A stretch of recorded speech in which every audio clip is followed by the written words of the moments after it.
اللي يصيروا تفسيره ورايح شهرين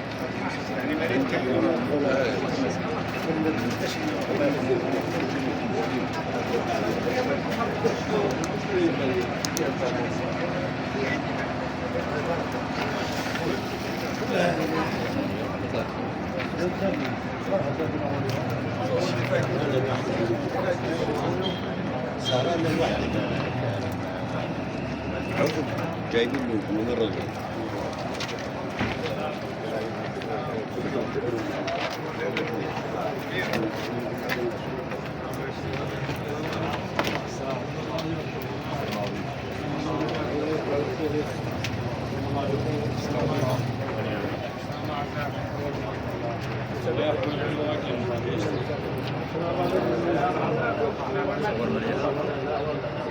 انت من مين؟ طلع جدك؟ جدك؟ وين جدك؟ صور جدك صور لي جدك انتوا الثلاث. شو اسمك؟ السلام عليكم. امير. السلام عليكم. السلام عليكم.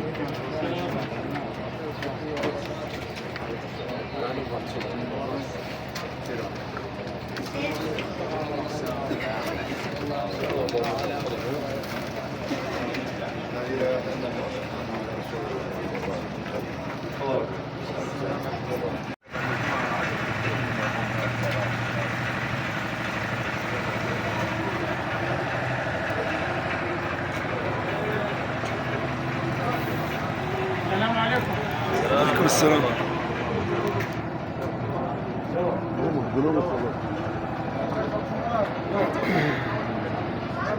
السلام عليكم.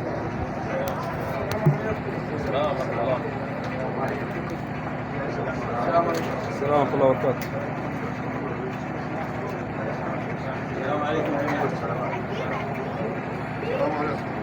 وعليكم السلام ورحمة الله وبركاته. عليكم السلام ورحمة الله وبركاته. تفضلوا. عليكم السلام ورحمة الله وبركاته.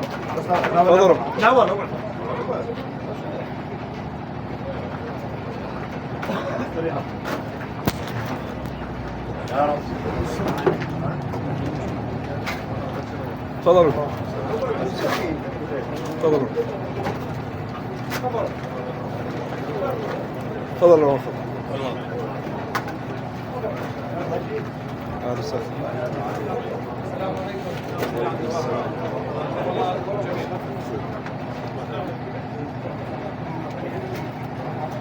عليكم. السلام عليكم.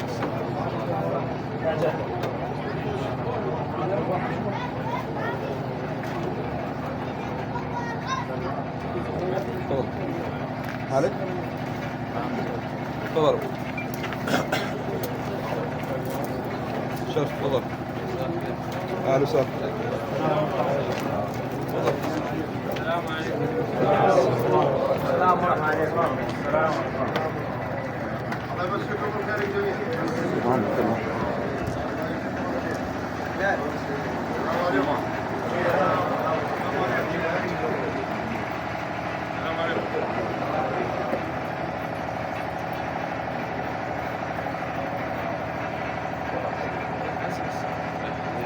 تفضل.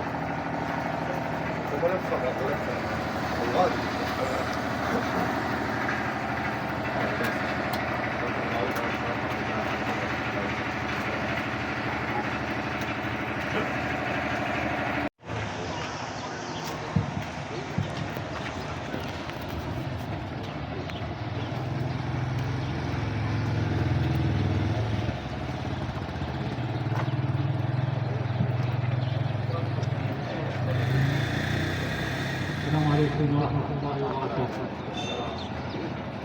بسم الله الرحمن الرحيم، والحمد لله رب العالمين، والصلاة والسلام على سيدنا محمد وعلى آله وأصحابه ومن استنى بسنتهم إلى يوم الدين.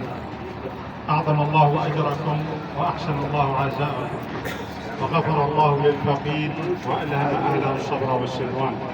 ولا نقول إلا ما يرضي ربنا. إن لله وإنا إليه راجعون. لله ما أعطى ولله ما أخذ، وكل شيء عنده بأجل مسمى. أذكركم وأذكر نفسي بحديث رسول الله صلى الله عليه وسلم الذي رسم لنا هذا التشريع بعد الله سبحانه وتعالى، وهدانا إلى سواء السبيل. لم يجعل خيرا إلا ودلنا عليه، ولم يترك شرا إلا نهانا عنه ونبهنا منه. فلذلك إذا أخذنا كلام رسول الله صلى الله عليه وسلم على محمل الجد فلحنا وفلح أبناؤنا ومجتمعنا. أما إذا تركنا هذه السنة العظيمة وهذا الهدي الرباني عن طريق على لسان رسول الله صلى الله عليه وسلم فنحن في الدنيا وفي الآخرة. ولكن التعنت والتجبر والتكبر والتعجرف كلمات متعددة، ولكن سبيلها ودليلها واضح. لن نصل إلا غضب عشان وكلت أن نصل في هذا الأمر إلى هذا العقاب الشديد.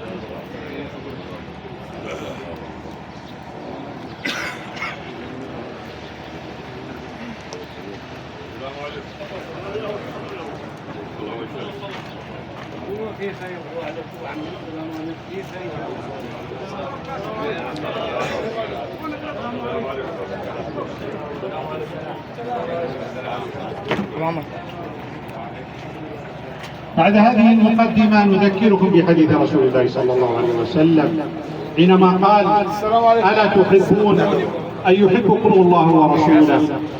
قالوا: بلى يا رسول الله، كلنا نريد أن يحبنا الله، فهل أنتم مع هذا الرأي أم خلاف ذلك؟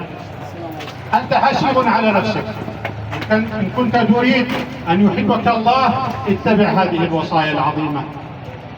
حينما قال: عليكم بصدق الحديث، هل نحن صادقون مع الله؟ هل نحن صادقون مع الناس؟ هل نحن صادقون مع أنفسنا؟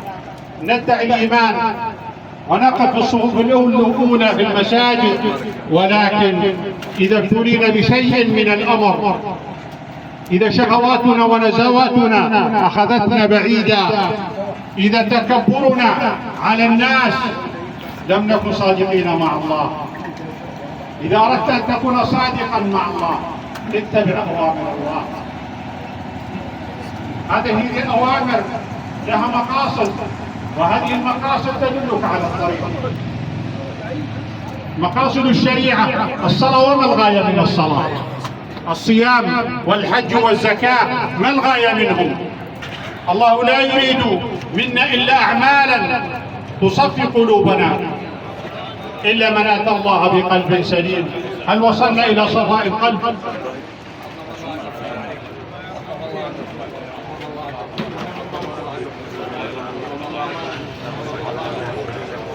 السلام عليكم.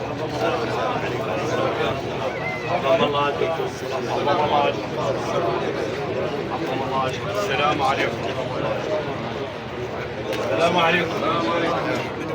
الله يرحمك. السلام عليكم. السلام عليكم. والله السلام على صحة. السلام عليكم. هل وصلنا إلى صفاء القلب حتى نقول أننا صادقون مع الله؟ لم نصل. هذه المجازر وهذا القتل وهذا الخطف وشرب المخدرات والمسكرات، أليس لهم أهل؟ أين كان أهلهم وهم صغار؟ ألم يدلوهم على طريق الخير؟ ما زلنا بعيدين عن ديننا، بعيدين عن أوامر الله إلا ما رحم الله. عليكم بصدق الحديث وأداء الأمانة. كم من الأمانات ضيعت في سبيل شهواتنا ونزواتنا. نقف على الجنازة ونقول: من كان له عند هذا المتوفى مالا نحن كفيلون بالسداد. ثم إذا طلبهم بهذا المال قالوا: لا، ليس معنا مالا ندفعه. إذا كان لم يكن لديك مال لما تكفلت بهذا الموضوع؟ الزم الصمت. ولكن